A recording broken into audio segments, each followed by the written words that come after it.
네, 여러분 안녕하십니까? 기팔공 문제풀이 강의의 조여은입니다.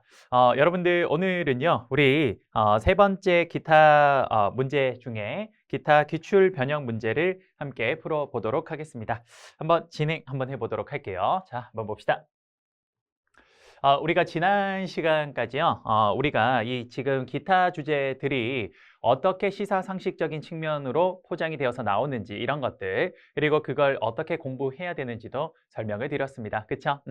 자, 그러면 오늘은 31번부터 우리가 지금 말씀드렸던 그 기초적인 내용들을 바탕으로 어떻게 문제에 구현되고 있는지 한번 하나씩 보도록 할게요. 자, 31번부터 한번 볼게요. 업계에서 선두 기업을 표본으로 삼아 이를 능가하려는 노력을 통해 경쟁력을 제고하려는 기업의 혁신 방법은 무엇입니까? 라고 이야기를 했습니다. 여러분 여기서 이제 핵심어가 있네요. 뭐냐면요. 자, 한번 봅시다. 업계에서 이 핵심어가 뭐냐면 이 선두기업이에요. 선두기업. 그러니까 그 업계에서 가장 잘 나가는 기업을 그 기업을 뭡니까? 표본. 소위 말해서 우리가 따라가고자 하는 캐치업하고 싶은 어떤 그런 샘플로 두겠다라는 거죠. 그렇죠? 그걸 표본으로 삼아서 이를 따라가고 캐치업하고 나중에는 그거를 오히려 능가할 수 있도록 여러 가지 전략을 펼치는 거. 이걸 뭐라고 합니까? 그래요. 이거를 바로 벤치마킹이라고 이야기를 합니다. 이 벤치마킹이라는 건요. 예를 들어서 이런 거죠. 업계의 선두 기업이 있어요. 대표적으로 뭐 이런 게 있겠네요. 최초의 스마트폰이 나왔을 때 애플이라는 회사가 있었잖아요. 그렇죠? 이 애플이라는 회사가 제일 처음에 스마트폰을 만들었는데 그런데 일단 삼성은 이 스마트폰 산업 자체가 잘 될지 안 될지를 몰랐더라는 거죠. 그렇죠? 그래서 애플이 어쨌든 먼저 치고 나가고 있었어요. 업계 선두였죠. 그러니까 이제 삼성이 뒤늦게 이제 삼성이 어쨌든 이거를 팔로우하기 위해서 따라가기 위해서 그래서 애플의 여러 가지 초창기 아이폰 모델을 그대로 카피를 합니다. 그렇죠? 그래서 여러분들 그 아이폰 초창기에 보면요. 사실 그 우리 아이폰 폰을 보면 여기 요렇게 되어 있을 때 애플리케이션이라는 앱이라는 게 요렇게 생겨 있잖아요. 그렇죠? 요거를 이제 그대로 삼성도 갤럭시에 이식을 한 거죠. 그렇죠? 그리고 또 뭐 있습니까? 뭐 애플이 이제 어쨌든 홈 버튼이라는 게 있었는데 삼성도 요것만 딱 하면 이제 그거는 이제 특허 문제상 걸리니까 그래서 어떻게 합니까? 그렇죠. 뒤로 돌아가기에 원래 이제 애플은 뒤로 돌아가기가 이 어플 상에서 요 위쪽에 요런 표시로 돌아가기가 되어 있는데 삼성은 이제 그걸 돌아가는 표시로 이렇게 버튼을 따로 두게 되죠. 그렇죠? 물론 뭐 지금이야 이런 것들이 버튼이 다 사라지고 올 터치로 다 바뀌고 있긴 합니다만 어쨌든 이런 형태를 어떻게 합니까? 벤치마킹하죠. 똑같게 따라갑니다. 그게 뭐예요? 그게 바로 벤치마킹이 되는 거죠. 됐습니까? 자, 나머지 한번 봅시다. 리엔지니어링이란 건 뭐냐면요. 기업에 여러 가지 프로세스가 있을 겁니다. 나름 인풋 대비 인풋, 그다음에 트랜스포메이션, 그다음에 아웃풋 이런 투입, 변환, 산출 과정이 있을 텐데요. 이런 과정에서 나름의 프로세스가 있을 텐데 그 프로세스 중에 비합리적이거나 비효율적인 것들을 리엔지니어링 뭡니까? 그걸 혁신적으로 바꾸는 것을 그걸 리엔지니어링이라고 합니다. 주로 프로세스 상에서 비효율적인 부분을 최대한 효율적으로 만들기 위해서 하는 거고요. 기업 재구성이라는 건 말 그대로 스트럭처링, 뭡니까? 기업의 구조 자체를 바꾸는 겁니다. 기업이 현재 그 기계적 조직인데 근데 지금 환경이 급변하고 있다? 그럼 유기적 조직으로 바꾸는 거죠. 스트럭처링, 즉 기업의 구조 자체를 바꾸는 게 기업 재구성이고요. 기업 합병 인수, M&A는 뭐 당연히 잘 알 거고, 리모델링 뭡니까? 요거는 이제 기업의 전체 모델로 가지고 있는 그 사업 모델이나 이런 것들을 바꾸는 것들을 말합니다. 정답은 4, 5번이 되겠네요. 됐어요? 좋아요. 자, 32번 문제 한번 봅시다. 기업이 다른 기업을 인수합병, M&A 하는 이유로 옳지 않은 것은 자, 틀린 거 물었습니다. 그렇죠? 1번, 저렴한 비용으로 새로운 사업에 신속히 진출할 수 있다. 그렇죠. 여러분들 원래 M&A를 하는 거에 가장 큰 목적 중에 하나입니다. 뭐냐면 예를 들어서 이런 거 한번 생각해 볼까요? 여러분들 이런 거. 삼성이 하만이라는 회사를 인수를 했어요. 여러분 이 하만이라는 회사는 무슨 회사냐면요. 그 블루투스 스피커 쪽에서 굉장히 유명한 회사입니다. 전 세계 거의 1위예요. 그러니까 이 회사를 삼성이 인수를 합니다. 그러면 삼성이 이 회사를 인수를 할 때는 이런 생각을 했을 거예요. 나름 삼성이 어쨌든 이런 음향 관련된 사업을 좀 진출하고 싶은데 혹은 현재 가지고 있는 갤럭시 스마트폰이나 혹은 갤럭시 탭 같은 이런 태블릿 PC에 이런 음량 관련된 부분들을 잘 접목시키고 싶은데 그런데 이런 기술을 우리가 지금부터 기술 개발을 해서 그래서 그게 어느 정도 기술력이 올라와서 그걸 시장에 유통하는 데까지는 시간이 굉장히 많이 걸려요. 그렇게 했다가는 우리가 지금 현재 바로 필요한데 그걸 바로 접목시킬 수가 없잖아요. 그렇죠? 그래서 이런 세계 1위 회사를 그냥 사버리는 겁니다. 그럼 어때요? 바로 진출하는 거죠. 그리고 바로 뭐가 돼요? 세계 1위가 되는 거예요. 그렇죠? 이게 바로 첫 번째. 그래요. M&A를 하는 이유가 되고요. 두 번째, 조세 절감 효과를 얻을 수 있습니다. 그래요. 현재 우리나라에는요. 어떤 법률적인 그 조항이 있냐면요. 예를 들어서 어떤 회사를 인수를 해요. 인수를 하는데 그 회사가 부채가 많아요. 부채. 갚아야 될 돈이. 그러면 만약에 그 회사가 현재 시장에 매물로 나와 있는데 그 회사가 아무도 인수를 안 한다. 그러면 그 회사가 이제 문을 닫게 되면요. 거기에 있는 많은 직원들이 뭐가 돼요? 실직자가 되는 거예요. 제 말 맞습니까? 그러니까 만약에 그렇게 실직자가 되면요. 국가 입장에서는 엄청난 일자리가 사라지는 거기 때문에 실업률에 대해서 국가는 상당히 좀 골치가 아플 겁니다. 그렇죠? 그리고 노조가 그런 걸 이제 만약에 사라지는 거에 대해서 절대 그냥 두진 않을 거거든요. 그렇죠? 그러니까 여러 가지 어떤 실업 문제나 혹은 노조 간의 어떤 갈등 문제나 이런 게 발생할 수가 있는데 그런데 이걸 만약에 어떤 회사가 인수를 해준다. 그럼 어쨌든 그 회사가 계속 존속해서 돌아갈 거 아니에요. 그렇죠? 그럼 어쨌든 일자리도 계속 유지가 되고 그리고 그러면 노조 간의 어떤 이런 노사 갈등도 발생하지 않을 겁니다. 그렇죠? 그러니까 정부에서는 어떻게 하냐? 만약에 어떤 기업이 M&A 매물로 나왔는데 근데 어떤 다른 기업이 그 기업을 살 때 그 부채가 많이 있는 것도 이제 당연히 떠안고 가는 거거든요. 그럼 어쨌든 그걸 인수만 해주면 국가 입장에서는 실업률도 낮추고 일자리도 보존할 수 있으니까 고맙잖아요. 그래서 그 회사를 인수를 할 때 세금을 원래 때려야 되는데 그 세금을 굉장히 낮춰줍니다. 그게 바로 조세 절감 효과라고요. 됐어요? 자, 그다음 세 번째. 진입 장벽을 쉽게 뛰어넘을 수 있다. 그렇죠. 이게 어찌 보면 1번과 굉장히 유사한 말인 거죠. 그래요. 원래 삼성이 예를 들어서 블루투스 쪽으로 이런 음향 쪽으로 뛰어들려면 진입 장벽이라는 게 있을 텐데 인수를 해버리는 즉시 이 시장에서 1등이라는 게 되니까 아주 쉽게 뛰어넘을 수 있죠. 4번. 부족한 기업의 능력을 보완할 수 있다. 그렇죠. 삼성이 예를 들어서 음질이나 음향 관련된 부분이 굉장히 어떤 스마트폰이나 갤럭시 탭에 약한 부분이 있었는데 요 하만을 인수하면서 어떻게 됩니까? 그렇죠. 그게 이제 거기 장착이 되면 삼성도 이제 뭡니까? 그렇죠. 음향 관련해서 전 세계 1위의 기술력을 가지게 됩니다. 맞습니까? 그래요. 마지막 5번. 경쟁사회의 마찰이 커진다. 아니죠. 오히려 그 회사를 인수하기 때문에 그 음향이라는 그 시장 안에서 이 회사가 하나가 사라지는 거 아닙니까? 그렇죠? 그럼 오히려 경쟁자들의 수가 줄어들기도 하고 그리고 내가 그 회사에 그 기업을 사서 들어가게 되면 시장에서 내가 우월한 회사를 사기 때문에 오히려 경쟁력이 더 커집니다. 마찰이 심해지는 건 아니에요. 그렇죠? 그래서 정답은 틀린 거는 5번이 되겠습니다. 어떻게 하는지 알겠죠? 자, 좋아요. 그 다음 33번 문제 한번 들어가 보죠. 33번. 자, 33번은 기업의 사회적 책임에 대해서 묻고 있네요. 다음 중 기업의 사회적 책임에 대한 설명 중 가장 거리가 먼 것은 자, CSR에 대한 이야기네요. 그렇죠? 자, 가장 거리가 먼 것은 자, 한번 보겠습니다. 여러분 기업의 사회적 책임 뭡니까? Corporate Social Responsibility라고 하는데요. 자, 기업의 사회적 책임에 대해서 잠깐 설명을 좀 하도록 할게요. 자, 봅시다.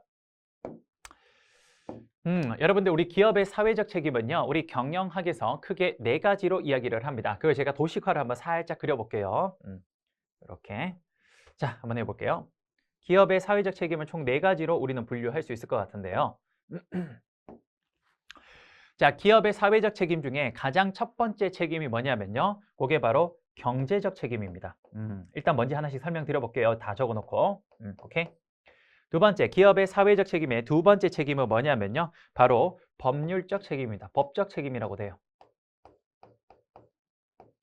그 다음 세 번째는요. 기업의 사회적 책임의 그 세 번째는 이제 뭐냐? 윤리적 책임이고요. 마지막은 자선적 책임입니다. 요 4가지를 기업의 사회적 책임이라고 하고요. 이 4가지 책임 중에 제1의 책임이 뭐냐? 그게 바로 기업의 경제적 책임이에요. 됐습니까? 자, 그러면 각각 뭔지 한번 설명을 잠깐 해볼게요. 여러분들 우선 경제적 책임이라는 거 뭐냐면요. 기업의 사회적 책임 이 4가지 중에 가장 첫 번째 제1의 책임이고요. 그리고 기업이라는 건 그러면 경제적 책임은 뭐냐? 기업으로서 사회의 기본적인 경제 단위로서의 기업은 재화와 서비스를 생산하고 그렇죠. 이걸 판매할 책임을 가지고 있다라는 게 경제적 책임입니다. 됐습니까? 자, 두 번째 법적 책임은 뭐냐면요. 어쨌든 기업도 사회의 한 구성원입니다. 그러니까 당연히 그 사회에서 규율하고 있는 법을 준수해서 기업 경영을 해야 된다라는 게 그게 바로 법률적 책임이고요. 세 번째 윤리적 책임은 뭐냐면요. 법률적으로 그 기업에다가 우리가 강제하는 건 아니에요. 하지만 기업으로서 최소한 그래도 이것 정도는 해야 되지 않나라고 하는 것들이 뭐냐? 그렇죠. 법률적으로 제재하거나 강제하는 건 아닙니다만 기업이 최소한 윤리적으로, 도덕적으로 이 정도는 하는 게 맞지 않을까? 이런 것들이 바로 윤리적 책임이 됩니다. 됐습니까? 자, 그다음 마지막 자선적 책임은 뭐냐면요. 경제적, 법률적, 윤리적 이런 것들을 다 떠나서 그 누구도 여기에 강제하지 않습니다. 근데 여기 윤리적 책임은요. 강제하지 법률적으로 강제한 건 아닌데 그냥 약간 피동적으로 어쩔 수 없이 이제 하는 거죠. 예를 들어서 뭐냐? 기업이 뭐 예를 들어서 장학금 사업 같은 거 이런 거 하는 거 그게 뭡니까? 그렇죠. 그거 누가 시켜서 하는 건 아닌데 그래도 기업이 약간 윤리적으로 혹은 사람들이 보는 눈이 있으니까 약간 피동적으로 하는 거예요. 근데 자선적 책임은 그걸 뛰어넘어서 내가 오히려 더 적극적으로 그쵸. 안 해도 될 일들을 하는 겁니다. 뭐 대표적으로 예를 들어서 기업이 뭐라 할까요? 환경 보호를 위해서 스스로 뭐 나무를 더 많이 심는다든지 이런 것들. 그런 것들을 자선적 책임이라고 합니다. 그래서 자선적 책임을 이렇게 정의를 해요. 뭐라고 하냐면요. 기업에게 지우는 명백한 의무는 없지만 개별적 판단이나 선택에 따른 자발적 책임으로 사회적 기부 행위를 하거나 약물 남용 방지 프로그램이나 혹은 고아들을 위한 보육시설을 운영하는 거. 사실 이런 거는 기업의 그 이윤과는 직결되지 않거든요. 그런데 기업이 적극적으로 나서서 이런 걸 하는 거. 그게 뭡니까? 그게 자산적 책임이에요. 이해되십니까? 오케이. 이제 요 네 가지 반드시 기억을 좀 해주시면 좋을 것 같고요. 자, 그거에 대한 설명으로 가장 거리가 먼 것은 1번. 투자자들의 수익을 위해 총력을 기울여야 된다? 틀렸네요. 바로 1번이 정답이 되겠습니다. 여러분들 투자자들의 수익을 위해서 총력을 기울이는 게 아니고요. 이건 바로 경제적 책임에 해당되는 건데 경제적 책임이라는 건 기업과 관련된 이해관계자들의 전체의 이익을 적절하게 다 추구해야 돼요. 근데 거기서 그 이해관계자 중에 한 명인 투자자만을 위해서 그 사람들의 수익을 위해서 총력을 기울이는 건 요건 그렇죠. 아닙니다. 투자자들의 수익을 위해서 총력을 기울이면요. 투자자가 아닌 이해관계자들의 그 사람들의 이윤이 혹은 그 사람들의 수익이 감소할 수가 있어요. 오히려 그 사람들의 수익을 방해하거나 침해할 수가 있습니다. 이건 바로 기업의 경제적 책임을 오히려 못 진 거라고 볼 수 있어요. 자, 나머지도 한번 봅시다. 2번. 환경을 보호하고 고용의 창조 및 안정화의 노력을 한다. 오케이, 충분히 가능하겠죠. 그렇죠. 3번, 공정한 가격을 유지하는 것, 독과점 규제 등에 협력하는 것, 법적 책임에 해당되겠네요. 그렇죠? 자, 4번에 생산 기능을 효율적으로 수행하고 이해관계자의 적정한 성과 배분을 한다. 뭡니까? 그렇죠. 경제적 책임에 해당될 거고요. 마지막 5번에 공정거래법에 저촉되지 않는 거 뭡니까? 역시 법률적 책임에 해당되겠네요. 정답 몇 번? 1번이 틀린 겁니다. 됐어요? 좋아요. 자, 그 다음에 34번 문제 한번 봅시다. 경영자에 대한 설명 중 가장 적절하지 않은 거를 물었습니다. 역시 뭡니까? 틀린 거 물었네요. 자, 경영자에 대한 이야기입니다. 자, 한번 봅시다. 자, 1번. 기업이 대규모화되면서 기업 경영의 문제가 복잡해지고 자본이 분산됨에 따라 전문 경영자가 출연하게 되었다. 그렇죠. 여러분, 원래 우리 경영자는요, 초창기의 경영자들은 쉽게 말해서 소유 경영자였어요. 뭐냐? 내가 그 회사를 실제로 내 돈으로 출자를 해서, 그럼 내 거죠? 내 거니까. 그리고 내가 거기에 직접 경영하는 거예요. 그렇죠? 그런데 이 소유 경영자는 소유와 경영이 일치되어 있다는 점에서 어찌 보면 경영자가 굉장한 책임 경영을 할 수 있는 건 좋기는 해요. 하지만 기업이 점차 커지다 보면 그럼 사실 그거를 경영을 할 수 있는 전문적 능력이 필요한데 소유 경영자는 기본적으로 전문적 능력이 없는 사람들이 많습니다. 뭐 대표적으로 이런 게 있죠. 물론 절대 아닙니다. 이게 뭐 다 이게 일반화된 건 아닙니다만 보통 이제 어떤 기업을 창업을 할 때는요. 이공계 친구들이 많이 창업을 해요. 왜 그러냐면 문과생들은 창업이 좀 힘든 이유가 기술이 있어야 사실 창업을 할 수 있거든요. 그런데 이공계 친구들은 기술력이 있거든요. 그쵸? 뭐 예를 들어서 뭐 역학 뭐 이런 거 배운 친구들, 뭐 재료공학, 그쵸? 그다음에 뭐 전기, 전자 이런 거 사실 그거 다 기술력이거든요. 그쵸? 그러니까 이제 그런 기술력을 바탕으로 내가 가지고 있는 요 기술이 굉장히 독특하기 때문에 요걸 바탕으로 어떤 제품을 만든다거나 혹은 어떤 서비스를 제공을 하면 그러면 상당히 내가 많은 돈을 벌 수 있겠다고 해서 창업을 합니다. 그래서 초창기에 사실 벤처기업이나 스타트업 기업은요. 한 4명, 5명이서 조그마하게 시작을 해요. 그때는 사실상 경영이라고 말하기가 좀 그런 게 거의 뭐 약간 그 친구들끼리 모여서 그냥 기술력을 바탕으로 제품을 만드는 데 집중을 하는 겁니다. 그렇죠? 그런데 이게 점차 잘 되어서 대량 생산 체제로 바뀌어야 되고 회사의 이제 인력들도 많아지면서 규모가 커지면 인사를 관리하는 부분, 그다음에 물건을 좀 더 효율적으로 생산하는 부분, 그리고 이것뿐만 아니라 이제 물건을 많이 생산해서 시장에 내놓다 보면요. 그 안에서 소비자와의 어떤 마찰과 혹은 법률적인 부분의 제재를 받기 시작합니다. 그럼 그런 부분도 이제 필요하죠. 그럼 회사의 규모가 커지면 기존에 그 기술력만 가지고 있던 창업자가 그 전체를 관리하기는 힘들어요. 그건 이제 말 그대로 매니지먼트를 전문으로 할 수 있는 경영자가 필요합니다. 그래서 이제 그때 뭘 하냐? 전문 경영인을 도입하게 되는 거예요. 맞습니까? 그래서 1번은 아주 맞는 말이 되겠네요. 제 말 이해되십니까? 그래요. 그다음 2번. 소유 경영자가 지배하는 기업에서 자본 출자와 관련성이 없으면서 최고 경영층으로 활용하는 사람을 고용 경영자라고 한다. 그렇죠. 사실 이게 아까 제가 뭐라 그랬냐면 이렇게 얘기했죠. 소유 경영자 다음에 그다음 제가 뭐로 발전한다 그랬냐면 그죠, 전문 경영인으로 발전한다 그랬죠. 근데 여기에 사실 중간 시기가 하나 있어요. 소유 경영자 다음에 바로 일로 가는 게 아니라 일단 소유 경영자가 그 기업에 대한 소유권을 그대로 가지고 있으면서 네가 나 대신 월급 좀 줄 테니까, 그러니까 약간 나도 경영을 할 텐데 네가 나한테 좀 부족한 부분을 좀 같이 이렇게 그죠, 참모처럼 역할을 하면서 좀 도와주면 좋겠다라고 해서 고용하는 사람을, 그런 사람을 고용 경영자라고 합니다. 그래서 여기에서 이제 좀 더 발전하면 전문 경영자로 가는 거예요. 요게 바로 단계적 발전 단계입니다. 이렇게. 오케이. 그러니까 이것도 2번도 맞네요. 자, 3번 한번 봅시다. 전문 경영자는 단기적 기업 이익을 추구하는 성향을 보인다. 그렇죠. 왜냐? 이 사람들은 보통 임기가 3, 4년밖에 안 돼요. 그러니까 그 안에 자기의 실적을 보여줘야 되니까 당연히 단기 목표를 추구합니다. 4번. 전문 경영자는 자율적 경영과 경영 관리의 합리화를 도모하는 성향을 보인다. 그렇죠. 전문 경영자는 막강한 권한을 위임을 받아서 소유자로부터, 그래서 자율적으로 경영을 하게 되죠. 자, 5번에 수탁 경영층은 최고 경영층으로부터 경영 기능을 위임받아 업무를 수행하는 중간 경영층을 지칭한다라고 했는데, 여러분 우리 수탁 경영층은요, 말 그대로 주주가 누구예요? 소유권자죠. 그 기업의 소유자로부터, 주인으로부터 그 권한을 위임받아서 그걸 수탁이라고 합니다. 위임받아서 그래서 그걸 가지고 뭡니까? 경영 활동을 하는 거라서 수탁 경영층이 최고 경영층을 의미하는 겁니다. 아시겠죠? 그래서 이 내용이 틀렸네요. 정답 몇 번? 정답은 5번이 되겠습니다. 됐어요? 자, 됐고요. 그 다음. 자, 이제 뭐 볼까요? 대리 비용 한번 봅시다. 대리 비용. 자, 우리가 이제 대리 비용 한번 볼 건데요. 자, 대리인 비용이라는 건 뭐냐면요. 이런 거예요. 어렵게 보지 맙시다. 자, 볼게요. 일단 문제 봅시다. 대리 비용과 관련된 다음 서술 중 옳은 것은 맞는 거 물었습니다. 그렇죠? 자, 여러분들 우리 대리 비용을 이렇게 한번 볼게요. 대리 비용이란 거 혹은 대리인 비용이라고 하는데요. 그게 뭐냐? 자, 주식회사의 주인은 주주예요. 그렇죠? 주주인데 이 사람들이 실질적으로 소유권자고 이 사람들이 주인이긴 합니다만 스스로 뭔가 경영을 하기가 힘들어서 이들의 대리인을 선임합니다. 그게 누굽니까? 최고 경영자 CEO가 됩니다. 그렇죠? 그러니까 주주가 CEO를 이렇게 선임을 합니다. 제 말 맞습니까? 그래요. 그러면 이 CEO는 주주로부터 이 주주의 권한을 위임을 받아서 이 사람들이 실제로 이제 정말 전문 경영을 하게 되는데, 그런데 이렇게 권한을 위임받고 나면요, 이 사람이 자신이 정말 그 주주를 위해서 행동을 하는 게 아니라 자기 자신을 위해서 이런 행동을 하는 경우가 많은 거죠. 그렇죠?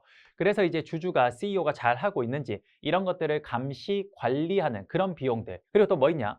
CEO가 정말 주주를 위해서 잘 하고 있는데 그게 잘했는지 못했는지를 뭔가 보여줘야 될 거 아니에요, 주주한테. 그래야 주주가 너 잘하고 있구나라는 걸 알 수 있죠. 그렇게 CEO가 그렇게 주주한테 보여주는 이런 비용들, 이런 것들을 통틀어서 우리 뭐라고 하냐? 그래서 우리는 대리인 비용이라고 얘기를 합니다. 됐습니까?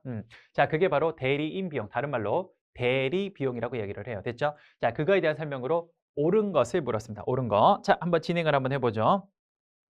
자, 보기 1번입니다. 옳은 거, 맞는 거 찾아라 그랬어요. 위험 요인이랑 리스크 인센티브랑 소유 경영자와 외부 주주 간에 발생하는 이해 상충에서 파생하는 대리 비용이다라고 했습니다. 자, 여러분들 우리 위험 요인이라는 거, 리스크 인센티브라는 거 뭐냐면 우리가 제가 오답노트에 잘 적어놨는데 한번 봅시다. 위험 요인이란 위험이 큰 투자안을 선택하게 되면 채권자의 부가 주주에게로 이전하기 때문에 주주의 입장에서는 위험이 큰 투자안을 선호하는 경향을 의미하는 것으로 부채 비율이 높을수록 그 정도가 심해진다라고 적혔어요. 그렇죠? 이게 무슨 말이냐? 잘 들어봐요. 이거는 그러니까 문제가 틀린 거죠. 일단 1번에 틀린 거는 뭐냐면 소유 경영자와 외부 주주 간의 상충 관계에서 발생하는 게 아니라 이거는 누구와 누구 사이에서 발생하는 거냐면요. 바로 주주와 누구 사이에서 발생하는 거냐? 채권자 사이에 발생하는 겁니다. 자, 이게 무슨 말인지 한번 들어봐요. 여러분, 예를 들어서 예를 들어서 현재 우리 회사의 전체 자산이 100억이에요. 그 100억을 가지고 우리가 현재 땅도 사고 공장도 짓고 기계도 사서 물건을 만들고 있거든요. 근데 그 100억 중에 99억이 누구 돈이냐면 은행 돈이에요. 은행에서 빌려온 돈이에요. 그리고 실제로 주주가 그 돈을 넣은 거는요. 그건 1억밖에 안 돼요. 그럼 봐봐요. 99억을 은행에서 빌려와서 내 돈 1억만 가지고 해서 100억을 만들어서 사업을 하고 있을 때 어떤 생각이 드냐면요. 정말 위험한 거 있죠. 자, 여러분, 우리가 금융에 이런 말이 있어요. 하이 리스크, 하이 리턴이란 말이 있거든요. 이게 무슨 말이에요? 리스크가 높을수록 높은 수익이 나는 겁니다. 그렇죠? 그러니까 주주는 이런 거예요. 야, 전체 100억 중에 내 돈 1%밖에 안 들어가 있어. 그러니까 일단 도박성을 한번 해볼까? 그래도 내가 그 1억 다 잃어도 별로 난 크게 잃은 게 없어. 그래서 어떻게 합니까? 굉장히 위험성이 높은 사업에 뛰어듭니다. 근데 그만큼 위험성이 높으면 뭡니까? 당연히 잘 됐을 때는 엄청난 돈을 벌겠지만 반면에 잘 못 됐을 때는 회사가 쫄딱 망할 수 있어요. 자, 그럼 봐봐요. 그렇게 되면 100억 중에 100억을 다 잃었다고 쳐볼게요. 주주 입장에서는 그 돈의 1%인 1억만 잃은 거지만 99%는 누구 돈이에요? 은행 돈이에요. 그럼 은행이 엄청난 타격을 입습니다. 그렇죠? 바로 이거예요. 뭐냐? 은행으로부터 돈을 많이 빌려와서 사업을 하면요. 주주는 자기 돈이 얼마 안 나왔으니까 뭔가 도박성 짙은 행동을 하고 싶어요. 그렇죠? 그래서 그걸 뭐라고 하냐? 굉장히 자기 돈을 적게 넣고 부채를 많이 빌렸을 때 굉장히 위험성이 높은 사업에 투자를 해서 도박성이 짙은 사업에 투자를 해서 굉장히 뭐라 그럴까요? 높은 수익을 추구하는 거. 그걸 바로 위험 요인이라고 이야기를 합니다. 그럼 반대로 생각해 봅시다. 주주가 99억을 넣었고요. 그 다음에 은행으로부터 1억 빌려왔다고 해볼게요. 그러면 그렇게 해서 100억을 만들었다면 주주가 과연 위험한 사업에 투자를 할까요? 만약에 위험한 사업에 투자를 했다가 그랬다가 전체 잃어버리면 99억을 다 날리게 되잖아요. 내 돈의 손해가 엄청나기 때문에 절대 위험한 사업 안 할 겁니다. 위험한 사업 뭐가 있을까요?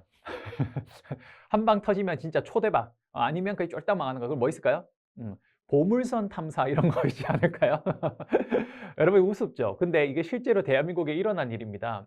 모 기업이 어느 기업이라고 말씀은 못 드리겠습니다만 모 기업이 정말로 동해에 있는 보물선을 찾았다라고 이야기를 했었어요. 정말로요. 예. 그리고 그 보물선에 들어있는 금화랑 각종 보물들의 시가가 100조라고 이야기를 했습니다. 진짜요. 여러분 나중에 혹시나 궁금하시면 네이버에 쳐보십시오. 그 보물선 뭐 띄우고 뭐 탐사 뭐 띄우고 뭐 기업 이렇게 치면 나올 겁니다. 예. 그 뭐 고기업 웃기죠? 대국민을 상대로 한 사기극인데 정말 웃기게도 지금 우리 웃죠, 그렇죠? 근데 그때 사람들이 다 믿었어요. 와 대박이네요, 그렇지? 어쨌든 그런 거예요. 이해되십니까? 그게 바로 1번 내용이네요. 됐죠? 자, 2번 한번 그래서 틀렸네요. 2번 위험 요인 똑같은 이야기 나오네요. 위험 요인은 소유 경영자의 지분율이 높을수록 위험한 투자안을 선택하는 요인이다. 아니죠. 소유 경영자의 지분율이 뭡니까? 낮을수록 제가 그랬죠. 주주의 지분이 낮을수록 그랬죠. 틀렸네요. 그다음 3번 과소 투자 요인은 부채의 대리 비용으로 수익성과 투자 포기 요인이라고 한다. 이게 정답 3번이 되겠네요. 자, 한번 봅시다. 이거 체크 이걸로 하죠. 자, 3번 한번 봅시다. 여러분 거기 해설 한번 봅시다. 자, 해설 한번 보시면요. 과소 투자 요인이라는 것은 주주와 채권자 사이의 대리 비용으로 투자안의 NPV가 양해값을 갖는다 해도 주주의 요구 수익률에 미치지 못하여 투자안이 포기되는 경우로 이를 수익성 투자 포기 요인이라고도 한다. 지금 무슨 말이냐면요. 이게 과소 투자 요인이라는 건 NPV라는 거 이제 나중에 우리가 배우겠지만 그 순형가예요. 그 순형가가 0이 되면요. 순형가가 0보다 크면 사실 내가 투자한 것보다 수익이 더 크다라는 거거든요. 그런 건 원래 사실 투자를 해야 돼요.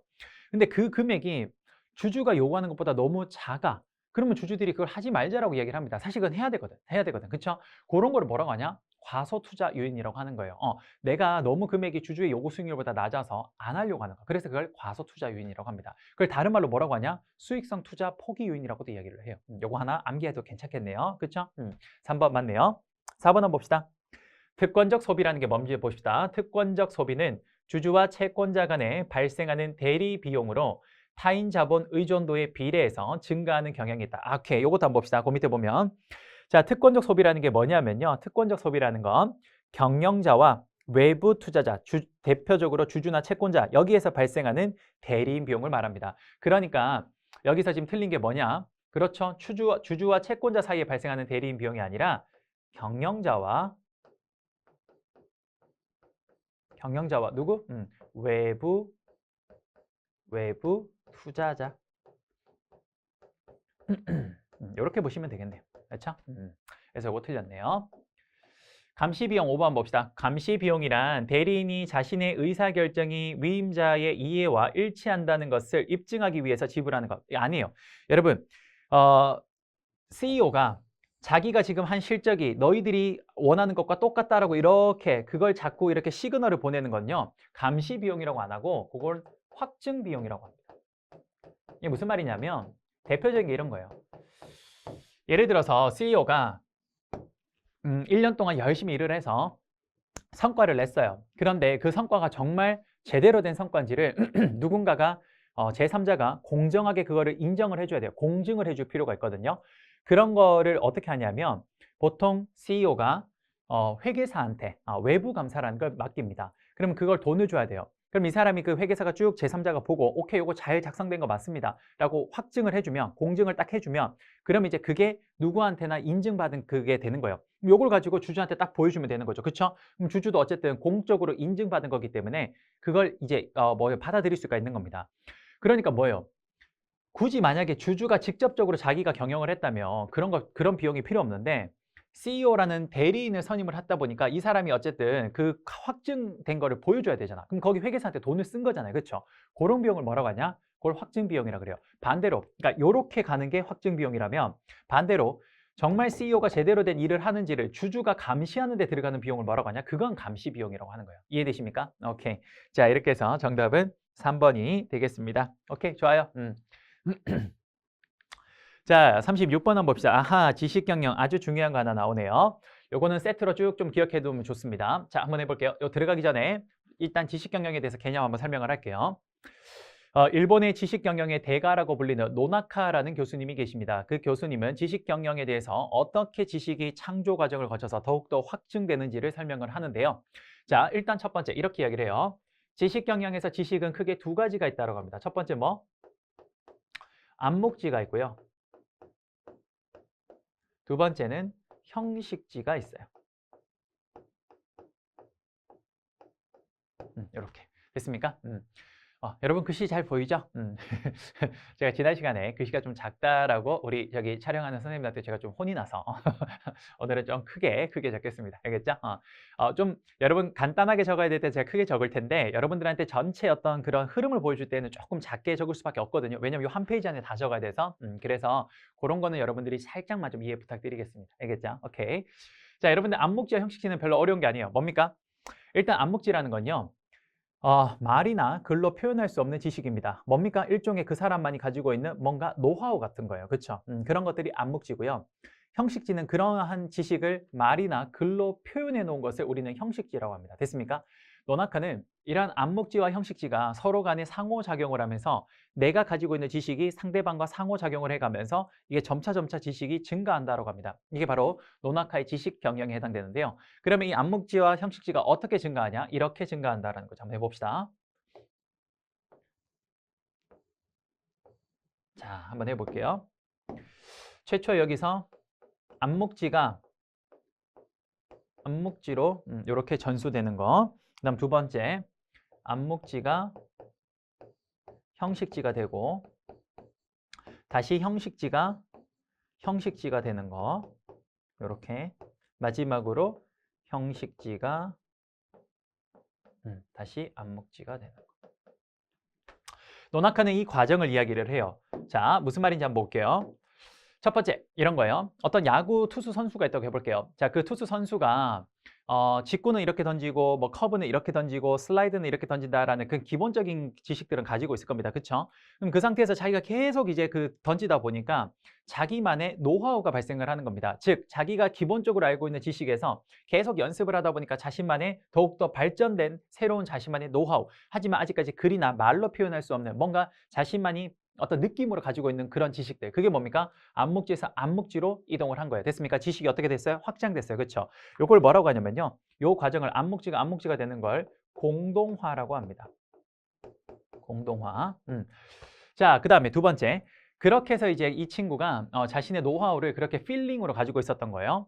그렇게 해서 이제 암묵지가 된 건데, 암묵지에서 암묵지. 요 암묵지가 여기로 온 거예요. 자, 요 암묵지가 있는데, 요거를 이제 자기가 생각했을 때 꽤 괜찮으니까, 그거를 그냥 자기가 혼자만 알기는 좀 아까워서 자기가 그걸 일단 자신의 어떤 야구 교본이라는 거에다가 적어 놓은 거예요. 내가 슬라이드를 던질 때 보통 일반적으로는 여기서 45도로 꺾는 건데 여기서 이걸 꺾을 때 42도 정도로 꺾으니까 굉장히 좀 더 잘 들어가더라. 그다음에 팔을 꺾을 때도 한 38도 정도로 꺾으니까 좋더라. 뭡니까? 말이나 글로 표현한 거죠. 그게 뭐예요? 암묵지를 형식지로 바꾼 건데요. 요 과정을 뭐라고 하냐면요. 요거를 표출화라고 합니다. 됐습니까? 됐죠? 자, 그렇게 해서 이제 이 친구의 어찌 보면 노하우가 글로 적히기 시작했어요. 근데 어느 날 보니까 투수 코치님이 보시니까 이 친구가 그런 걸 적어 놓은 거예요. A라는 친구와. B라는 친구도 보니까 자신만의 그런 노하우가 담긴 글이 적혀 있는 것들이 있었어요. C 친구도 보니까 좀 있는 거죠. 그래서 코치님이 야, 너희들 그거 다 좀 가지고 와봐라. 다 가지고 와봐라. 봤더니 꽤 괜찮아. 그래서 이것들을 집대성을 해서 하나의 좀 더 큰 야구 교본이라는 책으로 만듭니다. 투수의 야구 교본이라는 책으로 만드는데 그걸 뭐라고 하냐? 개별적인 형식지를 하나로 집대성하는 거, 요 과정을 뭐라고 하냐면요. 요거를 연결화라고 합니다. 말이나 글로 표현된 지식을 이제 집대성하는 거예요. 됐습니까? 어때요? 지금 여러분 어때요? 여기서 출발했던 지식이 점차 어떻게 되고 있습니까? 확장되고 있는 게 느껴지십니까? 그렇죠. 기본적인 암묵지에서 계속 연습을 하다 보니까 나만의 노하우로 확장을 했고요. 그 노하우를 말이나 글로 표현해서 정확하게 정립을 해서 좀 더 지식이 확장을 했고 그 개별적 지식들을 다 모아서 더욱더 집대성된 그렇죠. 야구 교본이라는 형식지로 더욱더 지식이 확대되고 있습니다. 그렇죠? 자, 그렇게 해서 야구 교본을 만들어서 어떻게 했냐? 새롭게 들어오는 신인 투수들에게 이 코치님이 그걸 다 나눠준 거예요. 그래서 그 야구 교본을 본 뭡니까? 그 새로운 신입 그 투수들이 그걸 보고 다시 막 연습을 합니다.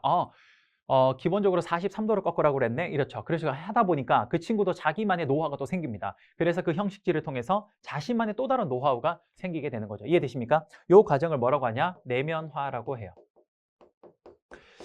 노나카라는 교수님은요, 바로 지식이라는 건 바로 이런 과정을 계속 거치면서 지식은 점차 확대가 된다라고 이야기를 합니다. 이게 뭡니까? 노나카의 지식 창조 과정이라고 이야기를 해요. 됐습니까? 아주 시험에 잘 나오는 거니까 반드시 좀 체크를 해 주시면 좋겠네요. 됐습니까? 자, 볼게요. 1번. 36번에 지식 경영에 대한 다음 설명 중 가장 옳지 않은 거를 물었습니다. 그쵸? 자, 한번 풀어볼게요. 자, 보기 1번입니다. 지식 경영은 기업의 내부, 외부로부터 지식을 체계적으로 축적하고 활용하는 경영 기법을 말한다. 정확하게 말했네요. 2번, 지식은 더 많은 사람이 공유하면 할수록 그 가치가 더욱 증대되는 수학체증의 법칙을 따른다. 그렇네요. 함께 공유를 할수록 더욱더 커지고 있죠. 맞네요. 3번, 지식은 형식지와 암묵지로 구분된다. 좀 전에 설명했고요. 4번, 암묵지는 학습과 체험을 통해 습득되지만 외부로 드러나지 않는 지식이다. 그렇죠? 암묵지라는 건 내가 표현할 수 있는 거, 말이나 글로 표현하지 않은 거니까. 맞네요. 마지막 5번에 형식지와 암묵지는 독립적인 지식 창출 과정을 거쳐서 각자 저장된다. 아니죠. 제가 뭐라 그랬어요? 서로 상호 영향을 주고받는다 그랬죠. 실제로 여기서 그렇게 움직이네요. 틀린 거는 정답 몇 번? 틀린 거는 5번이 되겠습니다. 됐습니까? 좋아요. 이렇게 가면 될 것 같네요. 그 다음 37번 한번 들어가 볼게요. 37번. 자, 노나카는 지식을 존재하고 있는 형태에 따라서 암묵지와 형식지로 구분했다. 다음 중 암묵지와 형식지에 대한 설명 중 옳지 않은 것을 물었습니다. 그렇죠? 자, 볼게요. 1번. 암묵지는 경험을 통해 몸에 밴 지식으로 지식을 전수하기가 쉽다? 아니죠. 지식을 전수하기 쉬운 건 뭡니까? 그렇죠. 지식을 전수하기 쉬운 건 형식지고요. 암묵지는 경험을 통해 몸에 밴 지식인 거 여기 맞는데 전수하기 쉬운 게 아니라 뭡니까? 어렵습니다. 말이나 글로 표현이 안 되었으니까. 그렇죠? 정답 몇 번? 정답은 1번이 되겠네요. 자, 2번. 형식지는 언어나 기호로 표현될 수 있는 객관적이고 이성적인 지식을 말하는 거 맞고요. 암묵지에서 형식지로 전환되는 걸 표출화라고 한다. 그렇죠? 아까 전에 했던 거. 여기 암묵지에서 형식지로 전환되는 게 자, 봅시다. 여기 있죠? 암묵지에서 형식지로 변환되는 게 표출화 맞죠? 오케이. 그러니까 이것도 맞고요. 그 다음에 형식지에서 암묵지로 전환하는 것을 내면화라고 한다. 볼까요? 자, 형식지에서 암묵지로 변하는 게 내면화. 맞네요. 이것도 맞는 말이네요. 운동선수의 노하우는 암묵지의 대표적인 예이다. 정확하네요. 정답 몇 번? 1번 쉽죠? 아니까 요거 아니까 아주 쉽게 넘어갈 수 있네요. 자, 38번. 자, 38번 한번 봅시다. 노나카가 제시한 지식순환 프로세스의 순서로 올바른 것은 이게 뭐 말하는 거냐? 바로 요거 말하는 겁니다. 공동화, 표출화, 연결화, 내면화. 그렇죠? 요 순서대로 암묵지에서 암묵지 이렇게 간 거. 그러니까 정답은 몇 번입니까? 이것도 아주 쉽네요. 정답 몇 번? 정답은 2번이 되겠습니다. 공동화, 그다음 뭡니까? 표출화, 그다음 뭐예요? 그렇죠. 연결화, 마지막 B가 내면화가 되겠네요. 그렇죠? 됐어요. 여러분들 우선 우리 여기까지 일단 좀 마무리를 하도록 하고요. 저는 다음 시간에 다시 39번부터 한번 문제 풀어보도록 할게요. 자, 여러분 수고 많으셨습니다. 감사합니다.